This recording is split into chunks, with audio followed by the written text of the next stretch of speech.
Let me play the prayer.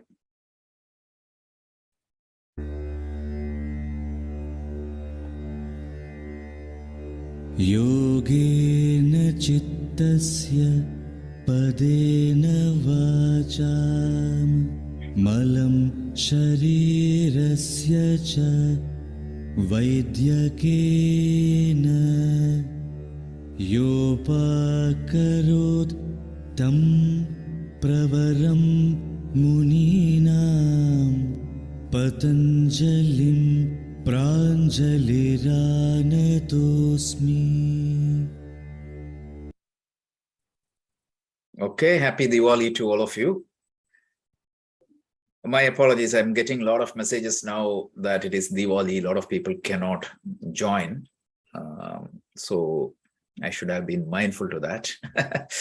Sorry about that, but we can continue because we need to continue and cover the topic also, because we wanted to cover this textbooks by the end of this year. So last week we did a recap and we went to verse up to 18. The key topic, we started discussing the Kriya Yoga and why the Kriya Yoga is required, because without doing the Kriya Yoga, you cannot progress in the meditation. Kriya Yoga can be pretty much loosely connected with the Karma Yoga of the Bhagavad Gita, which is pretty much aligned with that thought. Tapa, Swadhyaya, and the Ishvara Pranidhana. You have to do consistent work. You have to do hard work, but with a clear direction and with an attitude of Ishvara Arpana Buddhi and Prasada Buddhi. So we saw that. And what exactly this do? It will mitigate the influence of these kleshas and klishtas. We saw that. And when then we jumped into an important topic, which is what exactly is the problem with this fundamental human problem? So Patanjali said the key problem is the association or the superimposition of seer and seen is the root cause. If you remember, we spent a lot of time on that last week, because who is the seer, who is the seen, and understanding that the seer is separate from the seen is the process to be followed. So Patanjali very clearly tells that you are the seer. In the Yoga Sutras language, it is known as Purusha, and everything else is Prakriti. So in verse 18, which we spent a lot of time last week, we said, what is the scope of this scene?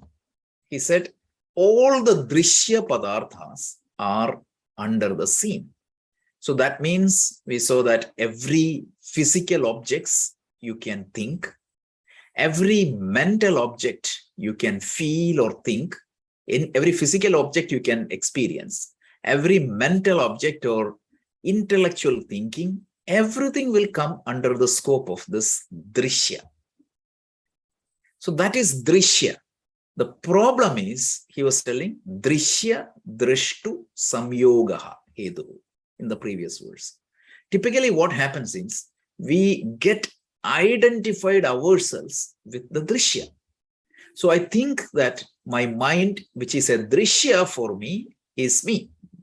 I think that my body, which is a drishya for me, is me. I think my intellect, which is a drishya for me, is me. So because of that wrong identification, I get suffering. And the goal of... Wow. I think the puja is still going on somewhere. That's okay. So this is the scope of drishya. And now in verse 19, he is going to talk about what exactly is this drik or the seer. The seer, who is the seer? He is going to talk about that. That's what we will see. And then once that seer-seen difference is properly understood, he prescribes a path which we all are waiting for. which is the Ashtanga Yoga. Now, there are some challenges. When you really look at these, the difference between the seer and the seen, who is Purusha and Prakriti, there is some metaphysical difference between Yoga Sutra and the Vedanta we see. So let me just take 2 minutes to introduce or reinforce the Sankhya metaphysics to you so that we understand these verses properly. So per the vision of Vedanta, if you remember, there is only one consciousness, and it means the consciousness in you equal to the consciousness in me, and that is the fundamental consciousness. And also, per the vision of Vedanta, everything in the universe is a manifestation of this consciousness. Even the matter is considered as a derivative of the consciousness.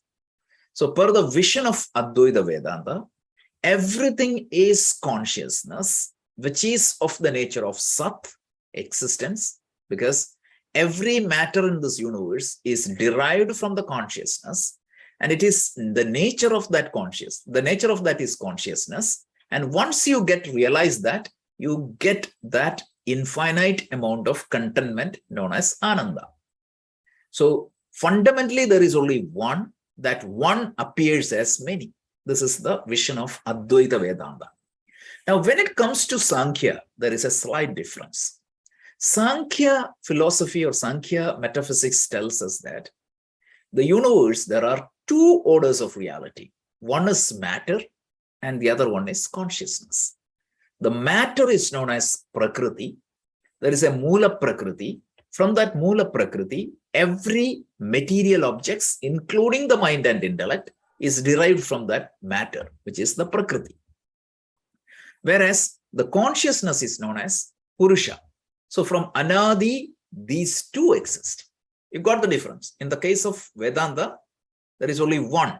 Everything else comes from that. But in the case of Sankhya, there is two. So additionally, there is one more difference in the Sankhya. In the case of Vedanta, how many consciousness is there? There is only one consciousness. But in the case of Sankhya, they assume that each jiva has its own consciousness, which is separate from the other. Their idea of moksha is the same, because the idea of moksha is they wanted to make sure that the drishya, which is the matter or the prakriti, is separated from the consciousness. So that is what they call kaivalya or moksha, which is pretty much similar to what we see in the Vedanta. But the problem is that once you realize it, you are realizing as an individual soul or at the individual jiva. That's it. Whereas in the case of Vedanta, you're identifying with that one consciousness, which is there for everything. So if you ask me personally, logically speaking, the Advaita Vedanta model is much logical, much stronger. So that is why a lot of people like Shankaracharya, while they appreciate the Yoga Sutra for their sadhana, they don't give much importance to the metaphysical model, because this model is good, but we have a better model, which we can always rely on. This is very important point. Just wanted to highlight this point before we further. Vijay, you want to add anything on this? Because this is where people get confused when they read Yoga Sutra or Sankhya. Yeah, I was wondering whether you highlighted that or not. So I just want to make sure that everybody follows that. Yeah, that is a key point. Yes, and also the Ishvara Pranidhana, right? There also we need to show actually what exactly they mean by Ishvara. The definition is very important to that. Is how they define the Ishvara then. Yes. Right. Yeah. Mm-hmm. So this is very important point which we wanted to understand. So without this, if you read Yoga Sutra, it is going to be confusing. Now let me clarify one more point to you. This is the beauty and challenge of this Sanatana Dharma, popularly known as Hinduism. So some Hindus or Sanatana Dharmis, they are ardent followers of Bhakti schools. For example, this Gaudiya Vaishnava process, right? Some people are ardent followers of Lord Shiva, that Bhakti Prasthana. Some people are followers of this Kashmiri Shaivism. Some people are of Sankhya. For example, Patanjali. Patanjali was a Sankhyan follower. Some people are Advaita Vedanta followers. Now, this is how it was defined long time back. So practically you can say that within Hinduism itself, there are multiple religions. It's not like Christianity or Islam where you say that this is one God, this is one book, this is one path, and this is one goal. Here, within Sanatana Dharma itself, you can see the Sankhya as a separate religion, Vedanta as a separate religion, and Bhakti schools as separate religions. All of them, the goal is moksha, but what they define as moksha may be a little bit different. How one can reach the moksha is different, but this is a federation of religion.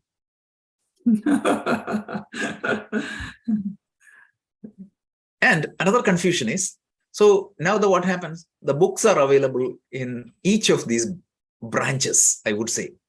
So as an enthusiast, this Bhagavad Gita, Yoga Sutra, Upanishads probably are the most popular scriptures of our culture, Sanatana Dharma. Some people take Sankhya, the Yoga Sutra book and Gita book. My God, here you say that multiple Purushas, there you say that one Purusha. Why? How in the world it can happen? Every point can create confusion in you. So if you don't know this properly, it is going to be confusing. So we just need to understand what exactly is the metaphysical model followed for that particular school, and then try to go deep. Otherwise, it is going to be, you will be thrown out completely. This was my biggest struggle when I started studying our scriptures. I'm just telling you. Yeah, multiplicity is inherent in our traditions, yes. Yeah. Correct. Okay, so now with that, let's move. Vishesha Vishesha Linga Matra Lingani Guna Parvani. These verses are, I'm going to go these verses relatively quicker because these are talking about the metaphysics, which is not that important to us. If anybody is interested to know this in detail, talk to me offline because we have a lot of details here, which are not required for our sadhana. But still, we will talk a little bit about that. So we talked about these drishya padarthas. What is drishya padarthas? Means you have to understand the sequence. Patanjali said, the fundamental problem is the superimposition or the athyasa of the drik and the drishya, the seer and the seen. If you look at that model, it's absolutely 100% agreement with Vedanta model, right? That is the problem. So the seer, you, which is the Purusha, thinks that I am Prakriti. The mind is me, the intellect is me, the body is me. What does that mean? The problems of my body becomes my problem. My problem means the problem for me. The problems of my mind becomes, it is immediate suffering. Rather than seeing that it is an equipment means available to me, I see that it is me. There is a huge difference in that. So that is the problem. So for that, in the previous verse, he highlighted what is the scope of this drishya. He said that drishya padartha includes all the physical element, all the subtle element, all the thoughts, all the feelings, everything you can visualize or objectify is drishyam. That was the previous verse, which is perfectly fine with the Vedanta. If you really look at the Shankaracharya's Drigdrishya Viveka, exactly he follows the same approach. And now he goes a little bit further. He said, everything in the drishyam, the world of drishyam, or the objectification, has three qualities, which is sattva, rajas, and tamas. And on top of that, this drishyam can be in four forms. It can be exist in four state or form. The first one is called Vishesha, meaning specific object. This pen is a specific object, right? If I say that elements, it is called Samanya or Avishesha. One is general, the other one is specific. You can say that you have 105 elements. That is pretty much general statement, Avishesha. But if you say that it is a pen or a water molecule, it is very specific. So the drishyam or the material objects can be very specific, or it can be in a little bit fundamental state. And then he goes 2 levels further. The 2 level further is, the third one is linga, linga matra, and the fourth one is called alinga.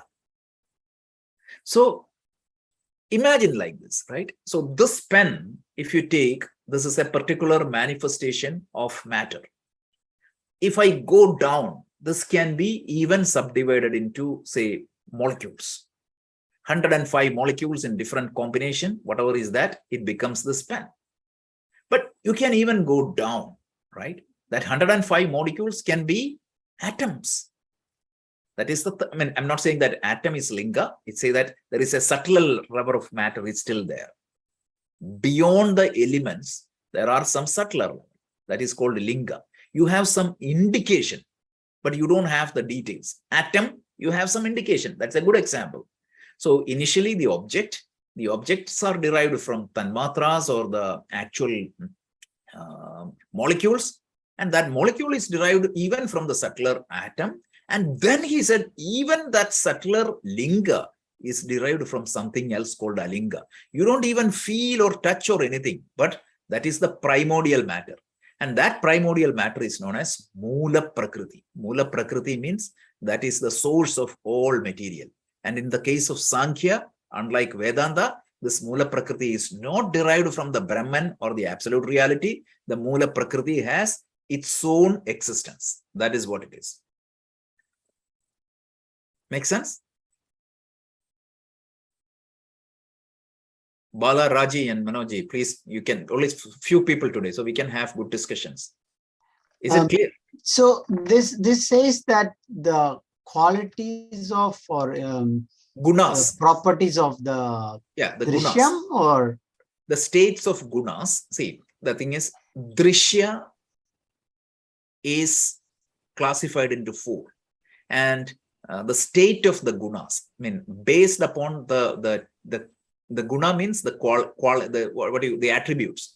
Depending upon the guna, it can fall into 4 categories. One is fully manifested, partially manifested, even lesser manifested, or even unmanifested. That 4 stage. So follow the example I gave. That example is the best way to think about this. When you say matter, you can see matter as finished products in front of you.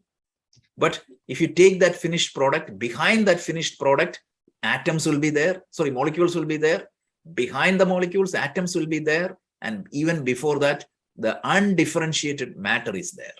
If you take the Vedanta model, it will finally end up in Brahman. But if you take the Sankhya model, it will end up in where? Mula Prakriti. That's the only difference. So it's similar to when we were going through this Bhagavad Gita and all, we were saying, right? The ornaments. Correct. Is made, let's say, gold ornament. So underneath, if you remove everything, the what left is basically that correct, the gold. Exactly. But the difference is, in the case of Vedanta, we said, if you take the gold, if you take the mud, if you take everything, if you go back, everything will end up in something which is called Sat or Brahman. Whereas in the case of Sankhya, they say, if you take any matter and if you go back further, it will reach where? It will reach the Mula Prakriti. So in the case of Sankhya, there are 2 fundamental realities. In the case of Vedanta, there is only 1 fundamental reality. This is the point. Now, let's go to the next topic, which is the scene. Let's play.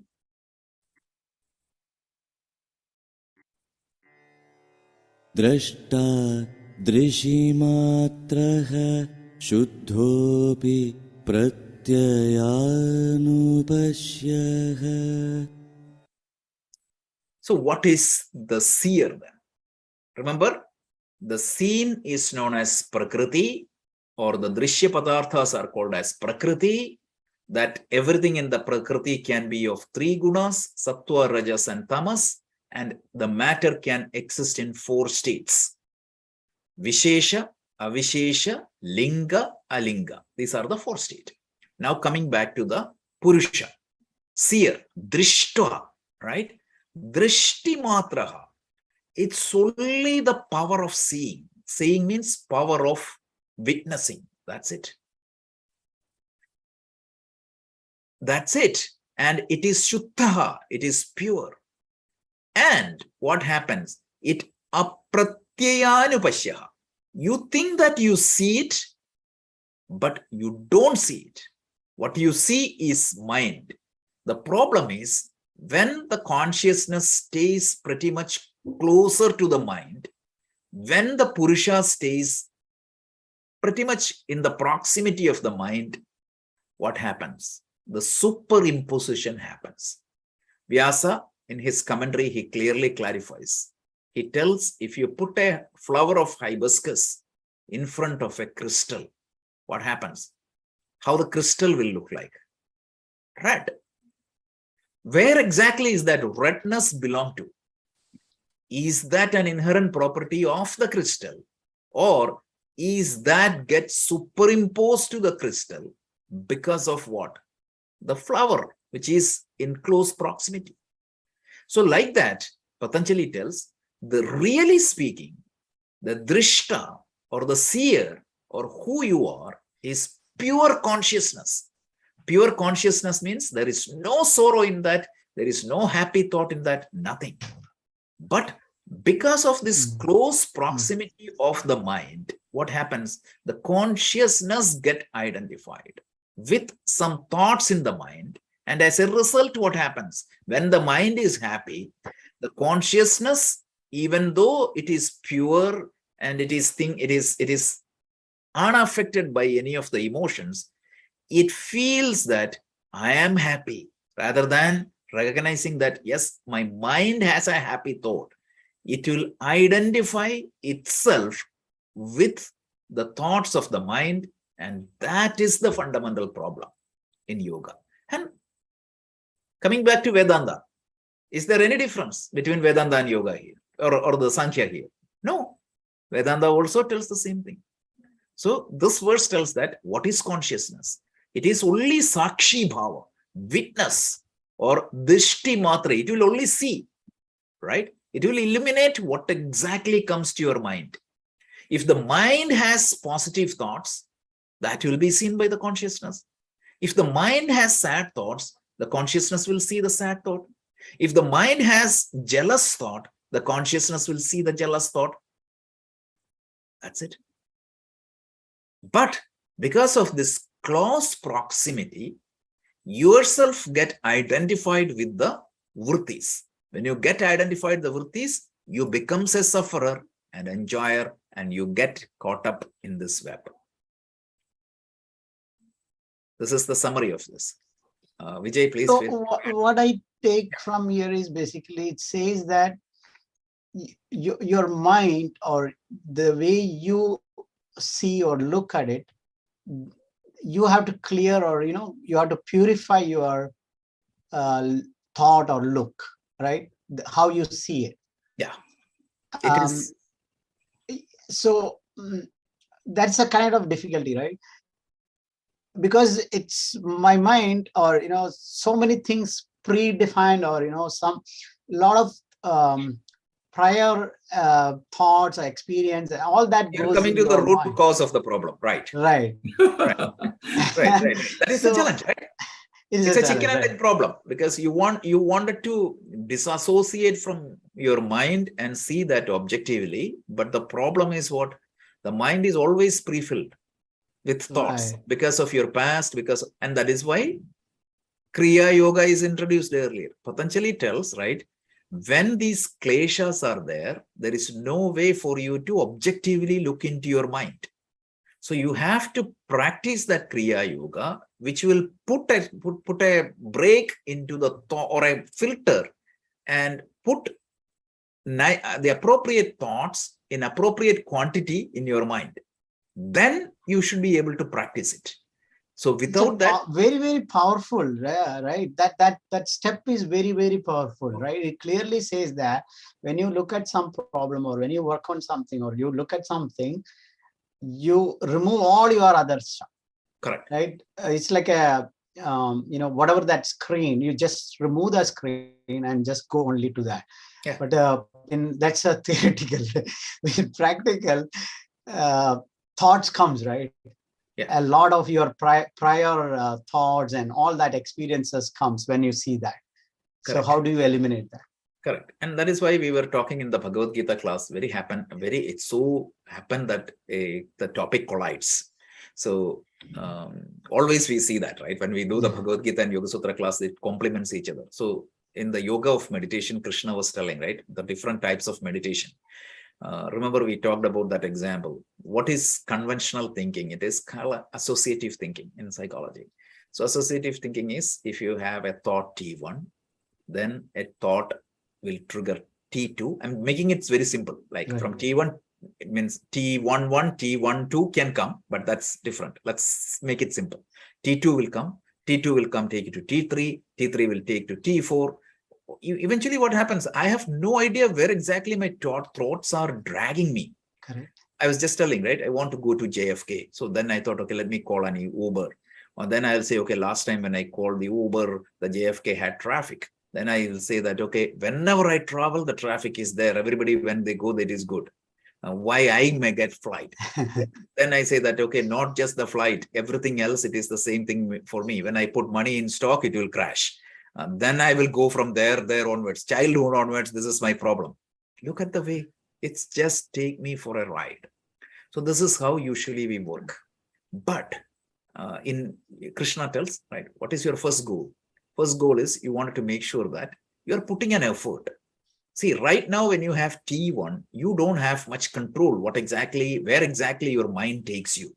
That T2, is that what you want there, or is that something else? So make sure that you're putting a practice, which is when you have T1, the next thought is also T1. So you might be simply imagining a flower, but you want to make sure that the next thought is again the flower. And if you feel that, so you're employing a monitoring, you're just focusing on that. And the moment you realize that that is not the flower, but an elephant, you again bring that flower thought back. So the pushpa akara vritti is kept for a period of time. Then you are established in meditation. And then what you do, you replace that pushpa with all these big things. But this is the process. So you have to practice it. So it's like going to a gym first day and lifting 25 pounds. It's not possible, right? You start with this 5 pounds for months. Then only you will get that muscles. So your mind is not trained for this. So that is why the best scheme I have ever seen is not in Yoga Sutra, but in Bhagavad Gita, the Karma Yoga, Upasana Yoga process. It's so powerful. It can change you completely. Yeah. Well, one thing I'm kind of, or myself, I'm taking from this is basically don't do the multitasking right now, right? You concentrate or you do one thing at a time. So you can bring the thought only to that. I would extend that a little bit because you can multitask as long as you know that I'm working only in these two items. The problem with multitasking is what I will think of two items in the multitasking, but it will end up 15, and sometimes you have no idea from where you started. It happened to me too, right? I wanted to create a PowerPoint, then I check one email. From that email, it goes to the other. Exactly. Work also, that is where they train you in that mindfulness. Because 2 weeks back, I attended a very senior executive program, and they were talking exactly the same thing. The difference is the corporates, they tell you to train your mind and get that discipline for what? For making your job do better. Here, Patanjali or Krishna, when they say to do this, they want this powerful tool, which is the mind, to search something higher. That is the only difference. Thank you. No worries. Good discussion. So let's go to the next verse. Tadartha eva drishyasya. So Patanjali tells, this is again a Sankhyan model. what is the purpose of these drishyas? So drishya padarthas, this is again a Sankhyan model. Sankhya tells there are, sorry to take that model back, because without keeping your foot on that model, you will not understand these verses. So Patanjali tells the Prakriti exists for Purusha. So giving Purusha different experiences. So tadartha means tadartha eva drishyasya atma. Tadartha means the scene or the drishya padarthas exist only to give different experience to the seer. The purpose for which the drishya padartha exists is for giving different experience to Purusha. Properly used, Vyasa tells in his commentary of this verse, properly used, this will give you moksha or the kaivalya, because you will see the difference between the seer and seen. Improperly used, what is going to happen? It will make you more bound. So that's the point. So you need to understand the difference between the seer and the seen and get yourself identified with the scene. It appears, this is a simple statement, but this is one of the outcomes of theory of relativity. Yeah. Matter is only because there is a seer. Correct. Yeah. Correct. Yeah. And these verses, especially from 16 to 28, is pretty much Sankhyan model. So that's where our usual people who trained in the Upanishads and Bhagavad Gita get confused over the metaphysical model. That's why I'm emphasizing the Sankhyan model every class, every verse. Overall scheme of things, this is the same, right? You want what do you want? You want moksha. What is the problem? Your consciousness is identified with matter. If you take Vedanta, that is the problem. If you take yoga, that is the problem. How you get over it? Yoga, Kriya Yoga, Ashtanga Yoga, which Shankaracharya copies this exactly in the Bhagavad Gita. Shankara, I was reading an interesting comment from Shankara. Shankara tells, I'm a big fan of the yoga sadhana. I have my own concerns over the philosophy or the darshanas of this thing, metaphysical model, Sankhya, because he was challenging even the Sankhyans.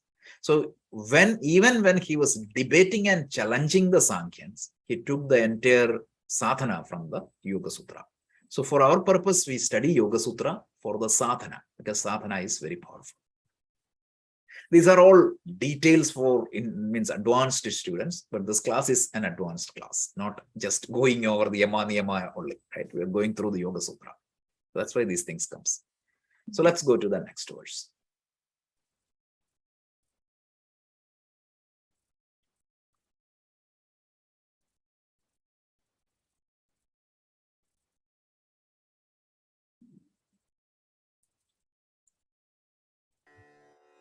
कृतार्थं प्रति नष्टमप्यनष्टं तदन्यसाधारणत्वात्.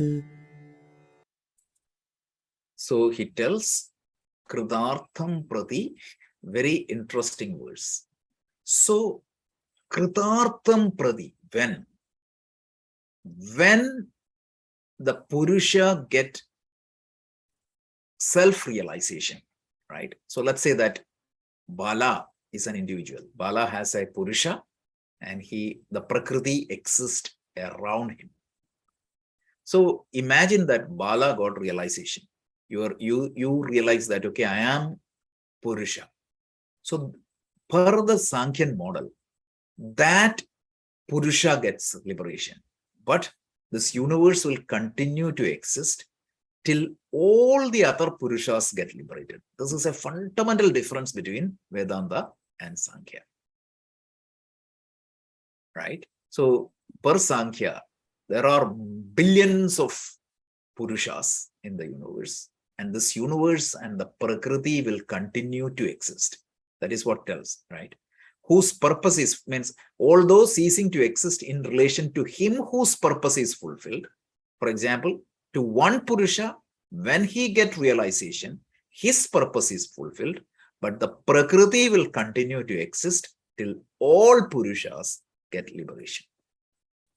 This is a big metaphysical change between Sankhya and Vedanta. It doesn't matter to us, right? Practically, each one of us cares only for our liberation. So it doesn't matter. This is a kind of fact. But the Vedanta, it's a different model, right? It's fine. It's a two-way of looking at things. I don't know, Vijay, you noticed it. So this is a big difference. See, we call it high level. So theists say that their God exists first, then the matter comes from that God. Okay, that's theist. And atheists say there is a matter actually, from that God comes out. That means we make the God. There is no God, nothing, but we make the God. So from the matter, God comes, that is. So the matter and the God both coexist. The consciousness and matter coexist. That's what yoga and Sankhya, that's what they say. They all coexist, right? Neither matter nor the consciousness, that's the Shunyavada Buddhism, that is. Yeah. None of them that one is. And the Advaita says there is only consciousness. Correct. The matter is a mithya, that is. Yeah. Matter is relative existence. Relative existence. So there's only consciousness. That's what the Advaita says. Really speaking, there is only consciousness. But here, Sankhya tells, really speaking, there are two things: consciousness and Prakriti. Purusha and Prakriti. And the difference is, it's very simple. If you really think about it, it's not that complicated, right? Yeah. So one tells the Prakriti is a derivative of consciousness, whereas in Sankhya tells Prakriti and Purusha always exist. That's it. Yeah. That's a simple. And other models like Vaisheshika, all those things share this model. Only Advaita Vedanta tells that there is only, that is why it's called one and non-dually one. Exactly. Ekam eva advitiyam. Yes. One and non-dually one. Yeah. And honestly speaking, there is, with respect to maturity and logic, there is nothing that you can beat with that. And that is where the science is moving. That is what fascinated a lot of scientists and everybody. Yeah. And this is the Einstein's theory of relativity that is a tremendous, that's what really changed all the quantum mechanists and all the particle physicists, everybody, that's what started paying attention to the Advaita Vedanta. Yeah. Okay, so let's go. So this verse tells, even if one Purusha get realized, there are lot of Purushas who are still struggling. So the universe will manifest as long as it is there. So, but Sankhya doesn't answer, or at least I don't know whether the Sankhya answers, because original Sankhya Sutra we lost. We don't have it. The latest we have is the Sankhya Darshana of Ishvara Krishna. So at least Vedanta answers everything, right? What happens at the end of the cycle, what is going to happen. There is a Laya and all those things. Here, a lot of open-ended things are there. But again, that is fine. But don't misunderstand me. This itself is much higher and stronger than a lot of other metaphysical models we have, right? It's not like you saying that the God created the whole world sitting in the heaven. No, we're not talking that type of belief system here. Yeah, it's a little bit different, but in the same line. One thing you need to understand is, in India, we have 6 darshanas, like Mimamsa, Nyaya, Vaisheshika, Sankhya, Yoga, Vedanta. There is one thing that is common to all of them. What is that? They accept the authority of the Vedas, all these things.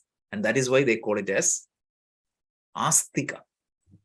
Whereas Buddhism, which is, if you take the content of the Buddhism, 80% of that content is same, no difference at all.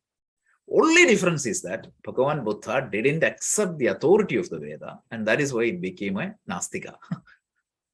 So means we need to understand that. So for all the Indic darshanas or Hindu darshanas, the ultimate goal is moksha. Everybody agrees that. What exactly is the model or which supports their view? They differ a little bit from one another. What exactly is the path towards moksha? Each one has their own different point of views. It's given to us. We can choose what is best for us. As I said, the modern day when people I have a very nice kid from our Vedanta class. He's only 15 years. I've been talking to him today also I'm talking to him at 6 o'clock. He's a college student. He wants to understand this properly and he's terribly confused with between these different models. So then only I realized, my God, this is not properly presented, or at least people don't understand it. Yeah. And that is what creates a lot of confusion. Yeah. Okay, so let's go to 2 more verses.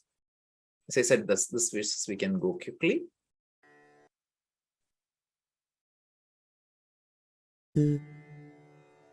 स्वस्वामी शक्त्योः स्वरूपोपलब्धिहेतुः संयोगः. Okay, Swaswami Shakti Swarupa Upalabdhi Hetuhu Samyogaha. Very interesting. Patanjali makes an observation. He tells the whole power of Purusha and Prakriti, the whole manifestation of Purusha and Prakriti, it should be for the Purusha's self-realization. Swaswami Shaktayo, it is for the benefit of Swaswami, your master. As an individual, your master is your consciousness. The joining or the association of the Purusha, Samyogaha means the joining of the Purusha and Prakriti. Why? Patanjali tells it is for the discovery of your own nature. The matter, your body is given to you, your mind is given to you, your intellect is given to you, a world is given to you, not to enjoy the material object. But this is a little bit of a hard statement. It's a spiritual statement. He tells it is for your ultimate goal. You may have other agenda. Right now, what happens? You have an agenda, right? What is your main goal? Main goal is to make money. And along with that, I'll put a little bit of spiritual goal. That is what it is. So if my spiritual goal contradicts with my larger goal, what happens? I will adjust the spiritual goal. We call it as Gauda Dharma and Mukhya Dharma, right? What is my primordial goal? Primordial goal for each one of us is, if I ask me, what is my first goal? Okay, I want to make sure that I earn this, then this. In between, I have a spiritual goal. Yes, if permits. Patanjali tells your primordial goal should be the spiritual goal if you want to make progress. Understand that the whole thing is given in your life is for you to self-realize. Yeah. This is for the highest spiritual seekers, not for us, but you will gradually there.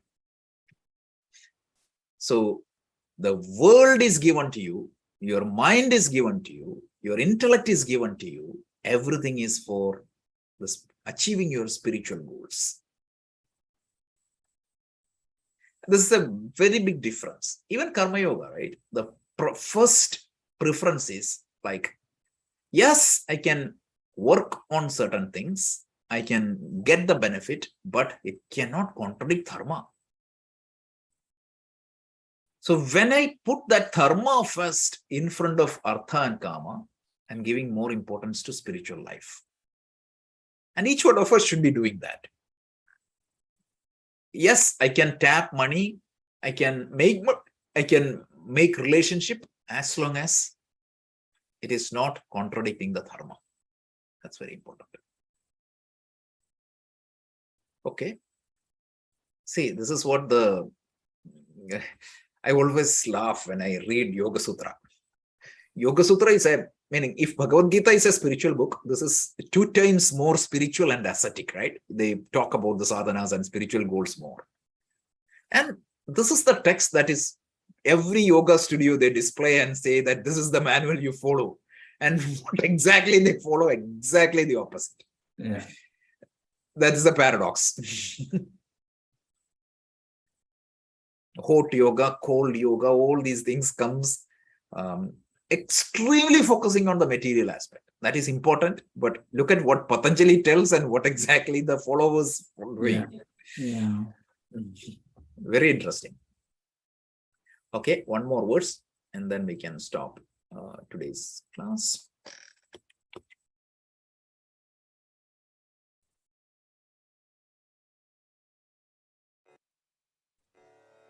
तस्य हेतुरविद्या. So now problem he's concluding his discussion. How he is concluding his discussion? He's saying that this drishya, drik, samyoga creates problem because the drik will confuse with drishya because of this close proximity. And I think that my mind is me, my thought is me. And he tells, finally, he concludes, why this identification, false identification comes in? He said, it is the root cause is known as avidya. And why do I do the kriya yoga and ashtanga yoga? To get out of this avidya. So it's a logical conclusion. It tells, tasya hetuhu avidya. The problem is caused by the ignorance. Ignorance means the difference between this ignorance of what? Not the theory of relativity or not something else. But here the word ignorance refers to the identity of the seer and the seen. That was the subject matter. So when you don't know who is the seer and who is the seen, all this will happen. So these are the highest metaphysical thing. And from here, he will, one or two verses, he will just conclude this. And on verse 28, he will start introducing the Ashtanga Yoga. So in one more class, we will jump into the most famous content of the Yoga Sutra, which is Ashtanga Yoga. So let me stop the live. We can have any additional Q&A.